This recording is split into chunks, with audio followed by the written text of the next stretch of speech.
그러니까 복음서의 가르침은 물론이고요, 사도행전과 서신서들을 모두 우리가 비춰볼 때 바로 이것이 바울이 전한 복음의 중심 주제라는 거예요.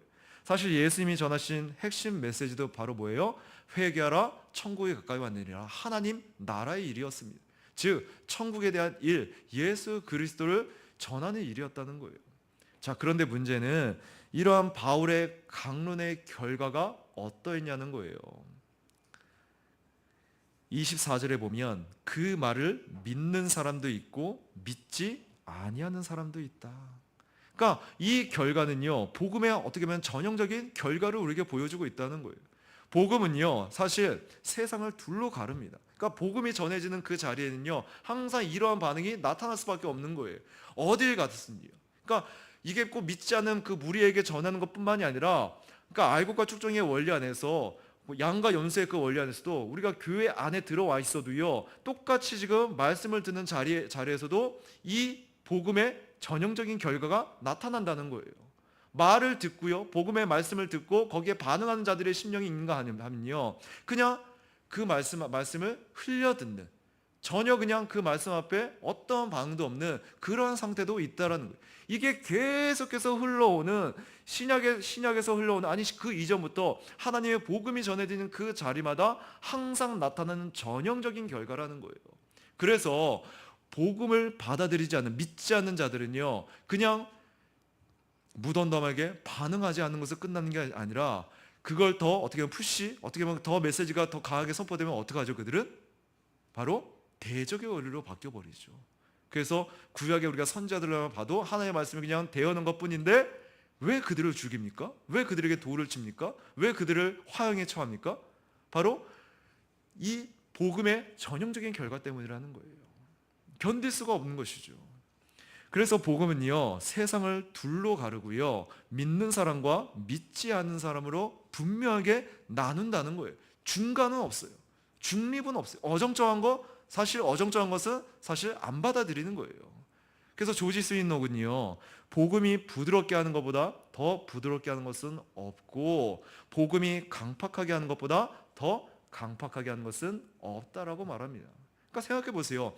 복음의 말씀을 듣고 그 받아들이는 심령은 어떤 심령의 상태예요? 우리가 계속 그 주일에 지금 팔복 강해를 듣고 있지만 그 마음 자체가 이미 겸비해지고 겸손해지고 애통하고 가난하고 상한 심령이다 보니까 부드럽게 기경된 그 마음밭이다 보니까 말씀이 들려질 때마다 그 말씀으로 인해서 더 어떻게 해요? 그 마음은 점점 더 부드러워지는 거예요.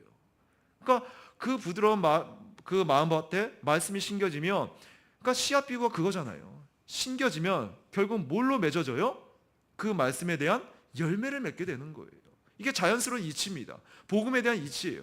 근데 반대로 완악해지고 딱딱해지고 그 말씀을 거부하고 그 말씀을 대적하면은 이미 굳은, 정말 시멘트 같은, 콘크리트 같은, 바이어 같은 단단한 마음에 아무리 말씀이라는 씨가 뿌려진다 한들 그 안에 심겨질 수 있냐는 거예요. 그럴 수 없겠죠.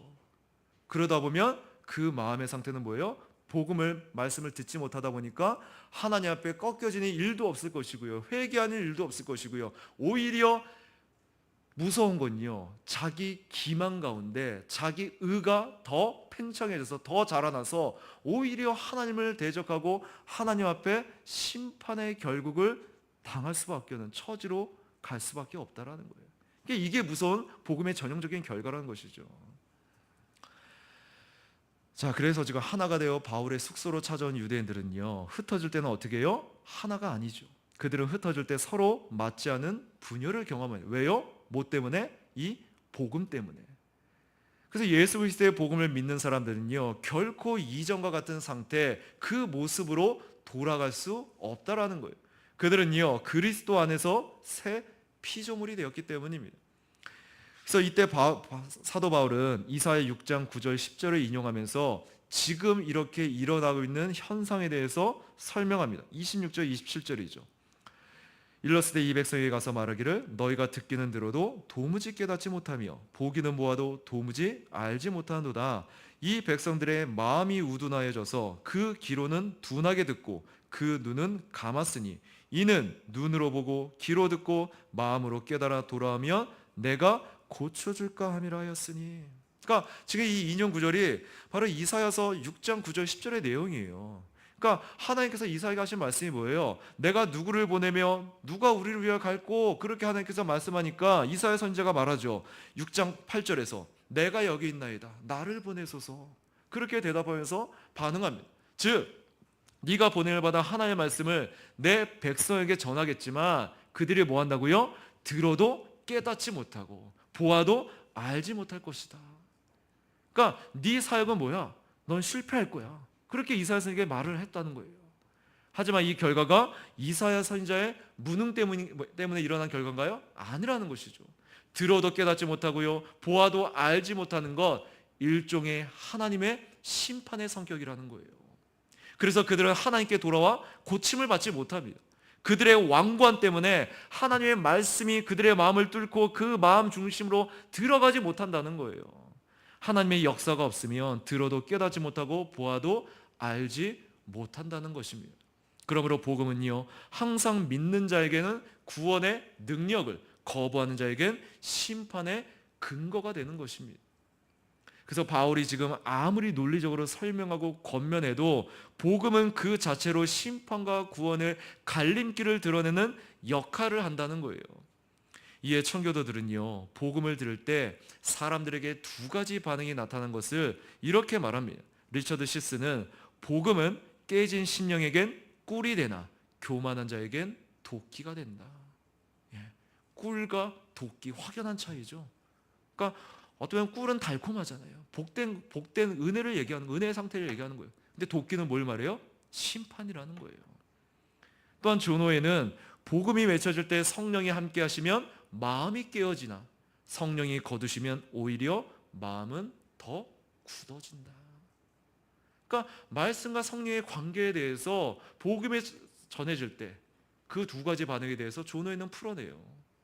그러니까 청교도들은 말씀을 들을 때 응답이 없으면 그것은 중립의 상태가 아니라 거절이며 심판이라고 봤다는 것이죠. 그래서 그들이 어떻게 보면 예배를 강조하고 말씀을 중요시하게 강조할 수밖에 없었던 그 이유는 바로 이 복음의 전형적인 결과 때문에 그렇다는 거예요. 매우 무서운 것이죠. 그러니까 지금도 마찬가지예요. 이거를 그냥 지금 이 공간 안에서 우리가 한정되어 생각해 보면 지금 우리가 말씀을 듣잖아요. 그러니까 지금뿐만이 아니라 뭐 주일 예배 드리고 우리 교회에서 예배 가운데 말씀이 들려지는 그 어떤 자리에도 상관없어요.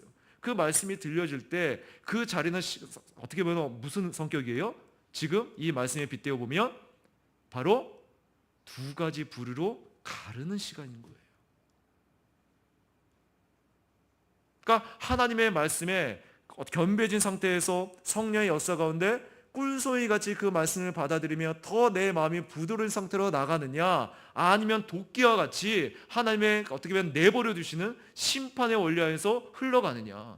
그러니까 여러분 한번 잘 생각해 보세요. 진지하게 생각해 보세요. 내가 매 예배 때마다 말씀을 들려주는 그 자리에 설교 시간마다 내가 계속 존다, 집중하지 못한다, 딴 생각에 치우친다, 그걸 마치 습관처럼 내가 하고 있는데도 그거에 대해서 심각성을 모른다. 그 시간이 지금 어떤 시간이라고요? 내 머리 위에 도끼가 왔다 갔다 하는 시간이라고요. 그러면 그렇게 내가 쉽게 생각할 수 있을까요? 하나님의 말씀이 들려지는 그 시간을 내가 가볍게 생각할 수 있을까요? 가르는 시간이라니까요. 두 부류로 나뉘어 시간이라니까요. 무섭죠.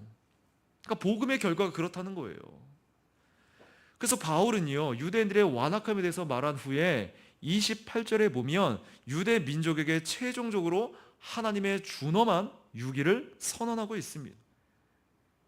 그런즉 하나님의 이 구원이 어떻게 해요? 이방인에게로 보내준 줄 알라. 그들은 그것을 어떻게 한다고요? 들으리라. 그러니까 선민 의식 가운데 하나님의 백성이라 자부했던 그들이 계속해서 하나님의 복음을 거부하고 듣지 않고 완고한 상태에서 계속 들어도 듣지 못하고 보아도 보지 못하니까, 깨닫지 못하니까 하나님은 어떻게 해요? 누구에게 그걸 돌려버려요? 이방인에게. 왜? 이방인은 어떻게 반응한다고요? 하나님의 말씀을 그들은 듣는다고요. 혹여나 우리가 아니라는 어떤 생각 안에서 우리는 개혁주의 또는 하나님의 말씀 가운데 진리 가운데 어떻게 청교도의 이 원리 안에서 말씀을 배우고 있고, 나는 그래도 어느 정도 하나님의 말씀을 안다, 그렇게 어떤 안이란 안심한 그런 상태에 있다면 다시 한번 그 마음을 다잡으세요. 정말로 하나님의 말씀을 내가 안심할 수 있는 상태에 있는가? 왜요? 최근에 말씀의 원리가, 들려지는 말씀의 원리가 뭐예요? 말씀을 들었다면 어디까지 가야 된다고요? 순종까지 나가야 된다고요. 이 순종은 그냥 되어지나요? 아니요. 씨름하는 어떤 뭔가가 있어야 되는 거예요. 그러니까 묵상의 원리도 그렇고 하나님의 말씀을 들을 때도 그렇고 우리 교회 꼭 필요한 말씀이다 보니까 계속 그게 그 원리에서 들려지잖아요. 그러니까 말씀을 들어요. 또한 묵상을 해요. 그러면 씨름하는 가운데서 열매까지 내가 나타나는 것을 보고자 하느냐, 성령께서 내 안에서 정말로 일하시는 것을 보고자 하느냐, 내가 그걸 놓고 정말 기도하느냐. 왜? 그거는 씨름의 원리에서는 기도가 필수적이거든요. 왜? 기도는 그 원리 안에서 나는 할 수 없다는 걸 인정하는, 하나님을 의지하는, 예수 그리스도를 의를 힘입어 나가고자 하는 그 원리가 있기 때문에. 그러니까 아무리 내용 안에서 내용을 파악하고 머리를 알면 뭐합니까? 이게 순종으로 나가지 않으면 오늘 크게 다르지 않다는 거예요. 그래서 우리가 이제까지 읽은 사도행전 전체에서 보면 히브리 민족을 구원하시려고 애쓰는 하나님의 그 역사를 우리가 또한 바라봐야 될 거예요. 지금 주님께서는요, 한번 보세요. 사도행전의 그 전체적인 그 어떤 흐름들을 우리가 생각해 보면 공생을 동안 먼저 누구를 찾아가셨어요? 예수님은요, 유대인들을 먼저 찾아가셨죠. 주님께서는 도움을 구하는 스로보니게 여인에게 자녀의 떡을 채워 개들에게 던짐이 마땅치 아니하다, 그렇게 말씀하셨고요. 이 말씀은 예수님께서 우선 유대인들을 찾아 이 땅에 오셨다는 그 사실을 드러내고 있다는 거예요. 그러나 유대인들의 반응이 어땠죠? 철저하게 그 주님을 받아들이지 않습니다. 영접하지 않습니다. 거부합니다. 그럼에도 불구하고 하나님은요, 포기하지 않으시고 오순절 성령 강림을 통해 그들에게 또다시 기회를 주세요. 그리고 바울이 예루살렘에 섰을 때도 유대인들은 또다시 새로운 기회를 얻은 거예요. 그러나 그들은 바울을 거부함으로써 누구를 거부한 거예요? 그리스도를 거부했다는 거예요. 그 후에 바울은 1차, 2차 전도여행 동안 각 성에서 먼저 유대인들의 회당에 들어가 복음을 전함으로 유대인들을 구원하려고 그렇게 애썼습니다. 그러나 그들은 끝까지 주님을 거부했고요. 바울은 이런 그들에게 하나님의 준엄한 유기를 선언한 거라는 것이죠. 그래서 우리는 여기서 하나님의 구원이 택한 백성 유대인들을 떠나 이방인으로 가게 되는 놀라운 사실을 발견하게 되고요. 그런즉 하나님의 구원을 이방인으로 보낸 줄 알라, 이 사실이 오늘날 우리에게 주는 그 교훈에 대해서 좀 생각해 볼 필요가 있다는 거예요. 자, 뭐예요? 오늘 유대인들의 이 사고를 생각해 볼 때, 마음의 상태를 볼 때, 끝까지 마음이 완악하여 주님을 거부할 때 하나님은요, 아무리 택한 백성이라 할지라도 그를 어떻게 해요? 버릴 수밖에 없다라는 거예요. 왜? 계속해서 기회를 주는데 누가? 하나님께서 버리신 건가요? 아니죠. 그들이 스스로 하나님을 거부하고 대적했기 때문이라는 거예요. 왜요? 하나님은 그들의 반응 앞에서 계속해서 기회를 주시는, 그러니까 두 가지 그림이 뚜렷하잖아요. 한편에서는 계속 하나님을 대적하고 거부해요. 근데 하나님은 마치 짝사랑처럼 정말로 어떻게 보면은 하나님이 싫다고 피하고 도망치며 끝까지 거부하는 자들 하나님은 어떻게든 끄집어와서 마치 호세아의 그 음란한 여인처럼, 그죠? 하나님을 피하고 도망가는 그들을 어떻게든 선제를 보내고 하나님의 복음의 사람들을 계속해서 보내서 기회를 주시고자 하는 그 하나님의 마음, 그러니까 뚜렷하게 대조되고 있죠. 그러니까 하나님께서 왜 그렇게 하셔야 되는 거예요? 그러니까 죄인은 그냥 스스로 내버려 두면, 그냥 그 상태에 은혜가 없으면 그 자체가 뭐예요? 이미 심판이에요. 결국은 멸망에 당할 수밖에 없는 그런 존재라고요. 근데 그런 존재가 자기 주제도 모르면서 하나님의 그 은혜가 있음에도 불구하고 자기 의에 충만한 상태에서 하나님을 대적하는데, 그러니까 저는 그런 대조 안에서 한번 생각해 본 거예요. 만약에 내가 그런 꼴을 본다? 어떨까요? 속에서 불이 일어나죠.